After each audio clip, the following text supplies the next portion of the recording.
बिहार में इसी साल विधानसभा का चुनाव होना है और इंडिया गठबंधन पूरी तैयारी में जुट गई है। हमारे साथ अभी मौजूद हैं वीआईपी के राष्ट्रीय अध्यक्ष मुकेश सहनी जी। मुकेश जी, गठबंधन के तहत आप लोग चुनाव लड़ने का फैसला किए हैं, कैसी तैयारी है? देखिए, सभी चुनावी महीना है क्योंकि अभी एक साल भी नहीं बचा है, महज 4-5 महीने का समय है और सभी दल जो है वो जनता के बीच में जा रहे हैं और सब अपनी अपनी तैयारी कर रहे हैं। तो हम लोगों का भी मीटिंग वगैरह सब आप देख ही रहे कि चल रही है और जनता के बीच में हम लोग लगातार संपर्क में हैं।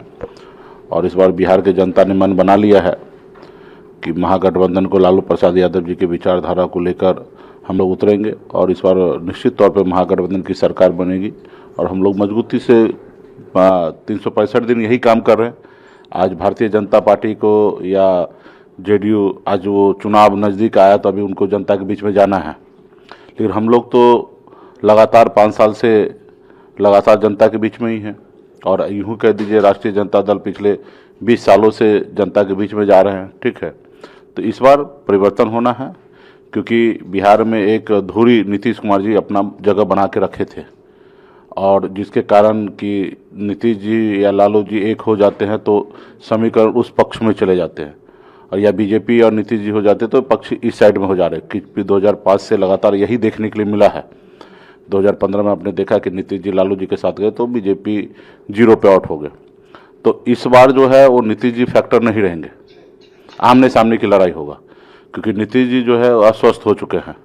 आप भी जानते हैं, पूरा बिहार के जनता को पता है कि पिछले 1.5-2 सालों से लगातार नीतीश जी के, बिहार के मुख्यमंत्री जी का स्वास्थ्य जो है डाउन होते जा रहा है। अभी वो अच्छे से भाषण तक नहीं दे पाएंगे, दे पाते हैं और अभी जनता में परिवर्तन लाना है। अभी अफसरशाही हावी है बिहार में, कोई भी काम बगैर पैसे का नहीं होना है। जो काम 500-1000 रुपया चाय पी के नाश्ता खा के लोगों को करना चाहिए वो काम पे 25,000-50,000 रुपया लिया जा रहा है। कहीं पे अगर ज़मीन को मोटेशन करना है तो 50,000 का डिमांड करते हैं। पहले तो 2 महीना उसको घुमाते हैं ताकि वो सामने से बोल दे कि हाँ क्या चाहिए। तो इस तरीके से पूरे बिहार में स्थिति है क्योंकि नेता जो होता है वो हमेशा प्रशासन को कंट्रोल करके रखते हैं और सरकार को अच्छे से चलाते हैं, इसलिए क्योंकि उन नेता को जो है 5 साल में जनता के बीच में जाना पड़ता है, फिर से जनता का अप्रूवल लेना पड़ता है। लेकिन एक सरकारी अफसर जो है वो 60 साल तक फिक्स रहते हैं। जब उनका 60 साल का उम्र होता है तब रिटायरमेंट होता है। तो बिहार में जो अफसर है उनको जो जनता के बीच में जाना नहीं है, फेस करना नहीं है और वो मनमर्जी कर रहे हैं और मुख्यमंत्री नीतीश कुमार अस्वस्थ होने के कारण वो देख नहीं पा रहे हैं। तो ये सब बहुत बड़ा मुद्दा है और इसको लेकर हम लोग जाएंगे। और एक चीज़ है कि इंडिया गठबंधन बना, आप लोग उसके सहयोगी दल हैं, एक तरफ 5 दल हैं, दूसरी तरफ आप लोग 6 दल हैं। सीट शेयरिंग का मामला क्यों नहीं अभी तक सुलझ पाया? देखिए, सीट शेयरिंग हो ये सब समय आने पे होगा। अगर इंटरनल भी हम लोगों को हो गया तो हम आपको नहीं बताएंगे। एक पॉलिसी है और सभी पार्टी लगभग यही करते हैं, जब नज़दीक आ जाते हैं तब अपने पत्ता को खोलते हैं। मान लीजिए कि कोई सीट है भारतीय जनता पार्टी और जेडीयू में क्लियर हो गया कि ये सीट हम लड़ेंगे। अब भारतीय जनता पार्टी के इधर जो मान लीजिए कि वो बहुत से बड़े नेता होंगे वहाँ तैयारी करते होंगे और वो सीट पता चल जाए उनको जेडीयू को चला गया, तो वो भारतीय जनता पार्टी के जो नेता है वो भाग के बीच वीआईपी में आ सकते हैं या आरजेडी में जा सकते हैं, क्योंकि जब उनको पता है चल जाएगा कि यहाँ हमारा चुनाव लड़ने का मौका ही नहीं मिलेगा तो भगदड़ होगा। तो इसलिए सभी दल परहेज करते हैं। लेकिन मुकेश सहनी तो जहाँ भी पूरे बिहार में हर जिला में आप जा रहे हैं और मंच से आप बोल रहे हैं कि 60 सीट की हमारी तैयारी है, 60 सीट पर हम चुनाव लड़ेंगे। तो कुछ तो इंटरनल है तो ना हम बोल रहे हैं। हमारे पास वो ताकत है, वो चीज़ें हैं। बिहार में हम लोग सरकार बनाएंगे। हमारे पास आपने देखा कि बिहार में हमने जब भी अकेला चुनाव लड़ा है, कहीं 25,000 कहीं 30,000 वोट हम लाने का काम करते हैं। तो हमारे पास ताकत है और हम सरकार बनाएंगे। तो मेरा मानना है कि हमारी पार्टी अच्छा सीट लड़ेंगे, हम भी सरकार का हिस्सा होंगे। तो हमारे पार्टी के आगे का रोड मैप है। राष्ट्रीय कार्यकारिणी में डिसीजन हुआ कि 60 सीट पर हम लड़ेंगे, बाकी हमारे सहयोगी लड़ेंगे। तो ये है। बाकी रहा कि कुछ चीज़ें हैं महागठबंधन में, जब प्लेटफॉर्म पे हम लोग बैठते हैं तो उस पर चर्चा होगा और वो सीट कोई मायने नहीं रखता। 2, 4, 5 सीट कम ज़्यादा ये सब कोई मायने नहीं है। हम लोग एक चीज़ और है कि आप जहाँ भी जाते हैं और भाषण करते हैं तो कहते हैं कि एक पिछड़ा का बेटा इस बार डिप्टी सीएम बनेगा, तो कहीं ना कहीं तो बातचीत हुई होगी तभी आप बोल रहे हैं। हाँ, निश्चित तौर पे देखिए, सरकार है तो सरकार तो किसी एक दल का तो नहीं होगा, ये गठबंधन का सरकार होगा। और गठबंधन का सरकार होगा तो हम मानते हैं कि सबसे बड़ी पार्टी जो है राष्ट्रीय जनता दल है, और तो राष्ट्रीय जनता दल का बेस पे हम लोग चुनाव लड़ रहे हैं, तो निश्चित तौर पे उस पार्टी से सीएम का कैंडिडेट होगा, ठीक है, क्योंकि उनके पास ज़्यादा विधायक होंगे, ज़्यादा सीट पे लड़ेंगे, तो उनके तरफ से सीएम का फेस होगा। तो निश्चित तौर पे अगर दूसरा देखेंगे तो अति पिछड़ा के नाते, एक वोट बैंक के नाते देखिएगा तो वीआईपी पार्टी का एक अपना जनाधार है, तो 2 नंबर की कुर्सी वीआईपी पार्टी को मिलना चाहिए, ठीक है। हमारे लेफ्ट के साथी सरकार में आते ही नहीं है, कोई समस्या ही नहीं है। और कांग्रेस पार्टी नेशनल पार्टी है, ऐसा कोई राहुल गांधी को तो यहाँ राजनीति करना नहीं है, उनकी पार्टी को हम लोग सम्मानजनक सीट देते हैं और देंगे, और ताकि वो नेशनल लेवल पे वो हमारे सहयोगी हैं, दिल्ली के जब लड़ाई होता तो उन्हीं के चेहरा पे हम लोग लड़ते हैं, तो कोई किंतु परंतु नहीं है। तो मतलब एक चीज़ है कि बीजेपी की तरफ से आपके बाद मैंने वहाँ प्रदेश अध्यक्ष बोले कि मुकेश जी के लिए दरवाजे खुले हैं, वो कभी भी आ सकते हैं, तो आपको लेकर के बीजेपी भी आश्वस्त है कि कहीं ना कहीं आप आइएगा? नहीं, वो लोग प्रयास कर रहे हैं, उनको लग रहा है कि उनकी जो नाव जो है बीच मझधार में फंसना है, और मल्ला का बेटा ही नाव को बाहर ला सकते हैं, तो वो चिंतित है, क्योंकि 2020 में अगर हम उनके साथ नहीं जाते तो सरकार नहीं बनता, या सरकार बहुमत आने के बाद भी अगर हम समर्थन नहीं देते तो भी सरकार नहीं बनता। तो कहीं ना कहीं वो चिंतित है, परेशान है कि उन्होंने मेरे साथ जो गलती किया है उससे वो अफसोस जाहिर कर रहे हैं। उम्मीद करते हैं कि वीआईपी पार्टी हमारे साथ आ जाए, लेकिन वीआईपी पार्टी अभी विचारधारा से बन चुके हैं, महागठबंधन के साथ हम मजबूती से हैं, और रहा कि कोई अगर उम्मीद रखता तो उसके लिए हम लोग क्या कह सकते हैं। अब उम्मीद रखे हैं, लेकिन वो उम्मीद उनका पूरा नहीं होगा। उम्मीद का कारण भी है, आप एनडीए गठबंधन में भी रह चुके हैं और इंडिया गठबंधन में भी, तो दोनों गठबंधन को आपसे उम्मीद है? नहीं, तो अभी फिलहाल तो हम जहाँ हैं वही हमारी पहचान है। हमने निश्चित तौर पे 2020 में कुछ हमारा आपस में मतभेद हुआ था, जिसके कारण गठबंधन तोड़ के अकेले लड़ने का निर्णय लिया था मैंने बिहार में चुनाव, लेकिन उस समय में भारतीय जनता पार्टी से था कि एडजस्टमेंट हम आपको करना चाहते हैं, हमारे साथ आइए। तो हम लोगों ने, पार्टी के लोगों ने मन बना लिया था, वहाँ पे हम गए, और वहाँ पे जाने के बाद सरकार भी बना, और हम मंत्री भी बने, हम मुख्यमंत्री बनाए, और उस सरकार में आप देखें कि किस तरीके से परेशान करके हमारे विधायक को खरीद लिया, हमको सरकार से बाहर कर दिया, एक हिसाब से तो ख़त्म ही कर दिया था। तो भारतीय जनता पार्टी का नीति जो है वो यही है कि अपने सहयोगी को पहले ख़त्म करना। आप उठा के देख लीजिए पूरे भारत में, चाहे बिहार का नीतीश कुमार जी देख लीजिए, चाहे वो चिराग पासवान जी देख लीजिए, या महाराष्ट्र में शिवसेना देख लीजिए, या जितने भी दल है देश में, वो सबके साथ यही करते हैं कि उनके साथ जाते हैं, उंगली पकड़ के खड़ा होते हैं, शिवसेना का उंगली पकड़ के महाराष्ट्र में खड़ा हुए और उन्हीं को निगल गए। उसी तरीके से बिहार में भी नीतीश कुमार जी को उंगली पकड़ के भाजपा बिहार में अपना चेहरा थोड़ा सा चमकाए, और एक समय आएगा, देखिए बीजेपी किस तरीके से पिछले 11-13 सालों से लगातार नीतीश जी से लड़ाई लड़ रहे हैं। तो ये भाजपा का काम है, मेरे साथ भी वही किया, चिराग जी के भी साथ वही किया, तभी हम लोग क्यों उनके साथ जाएंगे, फिर वो करेंगे। तो इसलिए इस बार हम लोगों ने मन बना लिया, हमारे विचारधारा से लालू जी का विचारधारा मिल रहा है। और हम आपने तो कहा था कि 20 के विधानसभा चुनाव में आपने आरजेडी पर भी आरोप लगाया था कि पीठ में खंजर भोंका गया, 24 के लोकसभा चुनाव में बीजेपी पर आरोप लगाए? नहीं, देखिए उस समय आपने निश्चित तौर पे हमारे साथ गठबंधन में सीट शेयरिंग में आगे पीछे हो रहा था, तो हमने ये लगाया, कहा, और ये सही था कि हमारे साथ गलत हुआ। अब वो सिर्फ सीट हमारे शेयरिंग में वो ये किए हैं, तो हम समझ गए कि किस तरीके से हमने अपना रुख को अपनाया, और कोई आदमी हमारे विधायक ले लिया, कोई आदमी हमको सरकार से बाहर कर दिया जो सरकार हम बनाए थे, तो अब बताइए उसको कितना बड़ा दंड देने की आवश्यकता है।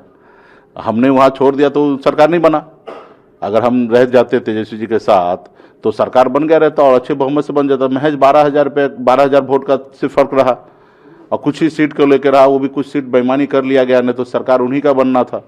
तो खैर अब इस बार हम लोग वहाँ पे हैं, तो आप समझिए कि कितना बड़ा जीत होगा। मेरे ये आश्वस्त हैं कि मेरे ये कह रहे हैं कि इस बार का चुनाव इंडिया गठबंधन के तहत ही मुकेश सहनी लड़ेंगे और बिहार के डिप्टी सीएम बनेंगे। इसमें कोई संशय की बात नहीं। आप लोग वही भारतीय जनता पार्टी का सोच के अनुकूल बात करते हैं, गला फाड़ के हम लोग चिल्ला के 2024 में भी चुनाव लड़े। मोदी जी को हम 2 युवा बिहार के, तेजस्वी जी और मुकेश सहनी ने बिहार में उनके रथ को रोकने का काम किया। जो पुराने उनके 19 में जो बहुमत उनको बिहार से मिला था, जो जीत मिला था, उसको हम लोगों ने रोकने का काम किया। थोड़ा सा और 1 महीना 1.5 महीना पहले हम लोग का गठबंधन अगर फुलफिल हो गया रहता तो यहाँ पे भी हम लोग जो उत्तर प्रदेश में हाल हुआ वो हाल बिहार में भी हो जाता। तो यहाँ पे कुछ हम लोगों के पॉलिसी, गठबंधन लेट होना, सीट शेयरिंग लेट होना, लोगों को टिकट लेट देना, और अगर हम लोग उत्तर प्रदेश के जैसे अगर हम लोग फॉर्मेलिटी यहाँ पे निभाते तो यहाँ पे भी अच्छा सीट वो उनको हारना होता और देश में सरकार उनका नहीं बनता। आपने चिराग पासवान को कुछ सलाह दिया था एनडीए को लेकर के? हाँ, वो हमारे भाई समान है, क्योंकि आदरणीय स्वर्गीय रामविलास पासवान जी को हमेशा वो हमको पुत्र के जैसे मानते थे। जब भी प्रचार उचार में हम लोग जाते थे, साथ में रहना, खाना पीना सब करते थे। हमारे एरिया से ही हैं, तो एक अटूट स्नेह हमेशा रहा है। और चिराग पासवान जी उनके सुपुत्र है, तो मैं मानता हूँ कि हमारे भाई समान है। और वो जब गलत ट्रैक पे चलेंगे, गलत रास्ते पे चलेंगे, तो समय समय पर बोलना पड़ता है। ऐसे मैं बहुत ज़्यादा उनके बारे में नहीं बोलता, लेकिन गलत है तो गलत है, और हमारे अपने लोग गलत कर रहे हैं तो उनको बताने की आवश्यकता है। अभी जैसे उन्होंने मोदी जी से आग्रह किए कि जाति आधारित जनगणना हो, लेकिन आंकड़ा जो है सार्वजनिक नहीं हो, तो इस पे कहीं ना कहीं स्वर्गीय रामविलास पासवान जी को आत्मा में चोट पहुंचा होगा। स्वर्गीय रामविलास पासवान जी, स्वर्गीय मुलायम सिंह यादव जी, लालू प्रसाद यादव जी, स्वर्गीय शरद यादव जी, बहन मायावती जी, लोगों ने बैकवर्ड राजनीति करके, नीतीश कुमार जी, सब लोगों ने लड़ाई लड़कर पिछले 40 साल पहले इसका नींव रखा गया कि देश में जाति आधारित गणना हो, जिसकी जितनी संख्या उसको उतनी हिस्सेदारी मिलना चाहिए। और वो समय समय पर सभी लोगों ने हाँ करते रहा, घुमाते रहा, लेट करते रहा, नहीं हुआ। अब जाके देश के प्रधानमंत्री नरेंद्र मोदी जी ने ऐलान किया है कि वो भी विपक्ष के दबाव पे, राहुल गांधी जी, तमाम सभी दल के लोगों ने विपक्ष में जो है वो उन्होंने मजबूती से सरकार को घेरने का काम किया। और लगा कि नहीं, अभी हमारी जनता हमारे विपक्ष में खड़ा होने के लिए जा रहा है, तो वहाँ पे मोदी जी को झुकना पड़ा। जैसे कृषि कानून के बिल वापस लिए, उसी तरीके से उन्होंने देखा कि हम अभी बैकफुट पे जाकर उन्होंने ये निर्णय लिया। कब करेंगे, कैसे करेंगे, ये सब अभी पता नहीं है, लेकिन उन्होंने निर्णय लिया, तो उसके लिए मैं धन्यवाद भी देता हूँ देश के प्रधानमंत्री जी को। आप बताइए कि चिराग जी इस तरीके से कह रहे हैं कि एक आदमी को आंख का ऑपरेशन हो, डॉक्टर ऑपरेशन करे और पट्टी बोले जिंदगी मत खोलिए, तो इसका मतलब क्या है भाई? जब पट्टी नहीं खोलना है तो ऑपरेशन करने की जरूरी क्या है? तो अगर सभी लोगों को नहीं पता चलेगा, सरकार को, व्यक्ति को नहीं पता चलेगा, सब लोगों को नहीं पता चलेगा कि किसकी कितनी संख्या, तो कैसे होगा? हम लोगों की लड़ाई है भाई। जब आप हर तरह से 10% सामान्य वर्ग को आपने आरक्षण रिजर्वेशन दे दिया आर्थिक आधार पे, तो आपने उनको दे दिया। अभी जो बचा है वो किसके लिए बचा है? वो ओबीसी की संख्या है। ओबीसी में ये 50% का दीवार जो आपने बना के रखा है, वो दीवार को गिराइए, और जिसकी जितनी संख्या है उनको उतनी हिस्सेदारी दे दीजिए। मैं ये भी कहता हूं जितना ब्राह्मण का संख्या उतना ब्राह्मण को दीजिए, जितना भूमिहार का उतना भूमिहार को दीजिए, जितना लाला का उतना लाला को दीजिए, जितना राजपूत का उतना राजपूत को दीजिए, और उतना ही निषाद को दीजिए, उतना ही पासवान को दीजिए, सबको उतना दे दीजिए। हम लोग कोई एक्स्ट्रा थोड़े मांग रहे हैं, हम तो सबके साथ न्याय कह रहे हैं कि करिए, सबके साथ न्याय कीजिए। तो ये अभी क्या हो रहा है कि आंकड़ा नहीं रहने के कारण क्या है, कुछ लोग ज्यादा खा रहे हैं, कुछ लोग कम खा रहे हैं, जिसके कारण है कि देश में, समाज में संतुलन जो है सही नहीं है। मेरा एक सवाल हुआ कि 2025 का जो विधानसभा चुनाव है उसमें युवा चेहरे बिहार के पॉलिटिक्स में आ रहे हैं। चिराग पासवान भी बोले हैं कि उनको केंद्र में मन नहीं लग रहा है, बिहार की राजनीति करना चाहते हैं। तो क्या अब माना जाए कि बिहार की राजनीति अब युवाओं के भरोसे चलेगी? हाँ, निश्चित तौर पे भरोसे नहीं, सब मिल के काम करेंगे। एक पीढ़ी हमारे जो स्वर्गीय पासवान जी हो या नीतीश जी हो या लालू जी हो, इन लोगों ने एक बड़ा पारी खेला है। इमरजेंसी के बाद इन लोगों का देश में एक अपनी पहचान बनी और देश को अपने हिसाब से लेके चले। अभी बिहार में एक नया युवा पीढ़ी जो है वो खड़ा हो रहे हैं। सबको एक समय हो गया, अब वो उसके बाद नई पीढ़ी को काम करना है। तो नई पीढ़ी में हम लोग हैं, तो हम लोग बिहार में काम करेंगे और जो बेहतर काम करेगा बिहार की जनता उनके साथ रहेंगे। इस बार के चुनाव में मुकेश सहनी विधानसभा का चुनाव लड़ेंगे? हाँ, मैं चुनाव लड़ूंगा। अभी कहाँ से लड़ेंगे वो समय आएगा तो आपको जानकारी दे देंगे। हमारी तैयारी तो 243 है, हम कहीं से भी लड़ सकते हैं बिहार में, तो वो सब समय आएगा तो पता होगा। सिर्फ चिराग जी 2-4 सीट बढ़ाने के लिए ये सब चीज़ कर रहे हैं और मोदी जी बेवजह मोदी जी का हनुमान बन रहे हैं। और मैं फिर से आग्रह करूंगा चिराग जी को कि अभी हनुमान मत बनिए। एक बार हनुमान बने तो आपका क्या हश्र हुआ वो आपको भी पता है। आपके परिवार को तोड़ दिया, आपके घर को तोड़ दिया, आपको पिताजी का प्रतिमा को बाहर फेंक दिया गया। अब उनके गोद में मत जाइए जो पासवान समाज जो आपसे दूर हो जाए, और जब वो दूर हो जाएंगे तो आपके लिए बहुत तकलीफ होगा। तो अभी आपके समाज आपके साथ है, आपको अपना नेता मान रहे हैं, तो उनके हिसाब से चलिए। आज बिहार के हर एक दलित भाई का एक ही है कि जाति आधारित गणना हो, जिनका जितना संख्या उतना हिस्सेदारी होना चाहिए, और ये पब्लिक डोमेन में आना चाहिए। तो आप पब्लिक डोमेन से बाहर करने की बात कर रहे हैं, तो इसके लिए ये सोच समझ के स्टेटमेंट दीजिए, और बाकी अच्छा काम कीजिए। मेरा आखिरी सवाल है, आपने कहा है कि 24 में मोदी जी के रथ को रोके थे बिहार में, क्या 25 में नीतीश कुमार के रथ को रोकेंगे मुकेश सहनी? बिल्कुल, हम नहीं, पूरे बिहार का जनता ने मन बना लिया है, और हम लीड करने में हम लोग हैं, तेजस्वी जी हैं, हम लोग लीड करेंगे। बिहार के जनता ही इस बार मन बना लिया है कि अभी नीतीश कुमार अगर स्वस्थ रहते तो शायद वो हमको टक्कर दे भी पाते। अभिभावक है, उनसे राजनीति सीखना बहुत मतलब ये है, वो लोग उस जमाने के राजनीति करने वाले लोग हैं जब हम लोगों का जन्म नहीं हुआ था, ठीक है। लेकिन अब वो हमारे साथ लड़ेंगे ही नहीं, उनके मुखौटा लड़ेंगे, भाजपा सिर्फ नाम के लिए करेंगे।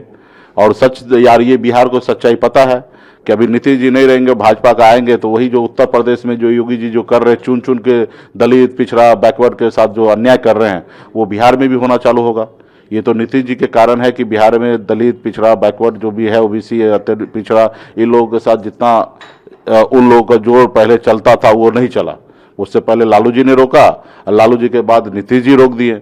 तो यहाँ पे समानता बना हुआ है, और फिर भाजपा का जैसे आएगा तो अशांति फैलेगा। बीजेपी के रथ को रोकेंगे मुकेश सहनी? बिल्कुल बिल्कुल, बीजेपी के रथ को रोकेंगे, एनडीए को रोकेंगे, और बिहार में महागठबंधन की सरकार बनेगी। ये थे मुकेश सहनी। इनका साफ तौर पर कहना है कि 2024 के लोकसभा चुनाव में बिहार में नरेंद्र मोदी के रथ को रोके थे, और 2025 में होने वाले विधानसभा चुनाव में नीतीश कुमार के रथ को रोकेंगे और यहाँ पर महागठबंधन की सरकार बनाएंगे।